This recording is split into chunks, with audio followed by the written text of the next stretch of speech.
দিনটা ছিল রবিবার। মা বাজার থেকে যা যা সবজি এনেছিল তার মধ্যে বেগুনটাই আমার সবথেকে বেশি ভালো লাগে।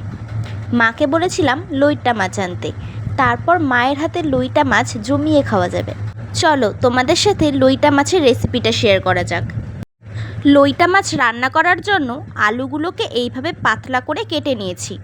তারপর দুটো মিডিয়াম সাইজের পেঁয়াজ কুচি, টুকরো করে কেটে রাখা একটা টমেটো, হাফ পেঁয়াজ, 7 থেকে 8 কোয়া রসুন ও 2 টুকরো আদার পেস্ট করে নিয়েছি। মাছ ম্যারিনেট করার জন্য দিয়ে দিচ্ছি নুন, হলুদ, লঙ্কা, জিরে, ধনে গুঁড়ো আর 1 চামচ তৈরি করে রাখা পেঁয়াজ, রসুন, আদার পেস্ট ও 1 চামচ সর্ষের তেল। এবার ভালো করে মাখিয়ে রেখে দিলাম। কড়াইতে 4 চামচ তেল দিয়ে তেল গরম হলে তাতে দিয়ে দিলাম তেজপাতা, পেঁয়াজগুলো দিয়ে দিলাম।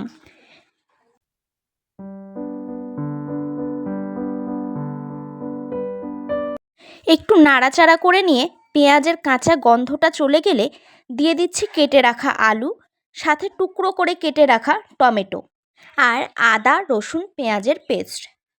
সব কিছু ভালো করে নাড়াচাড়া করে মিশিয়ে নিয়ে দিয়ে দিচ্ছি স্বাদ মতো নুন, হলুদ, লঙ্কা, জিরে ও ধনে গুঁড়ো।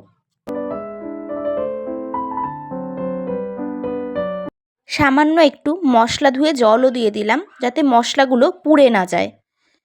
কয়েক মিনিট ভালো করে কষিয়ে নিয়ে ম্যারিনেট করে রাখা মাছগুলো দিয়ে দিলাম।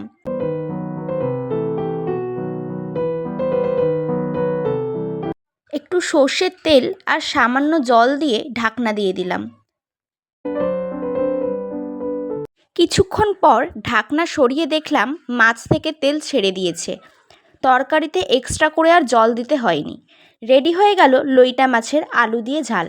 এবার গরম গরম ভাতে পরিবেশন করে ফেলুন।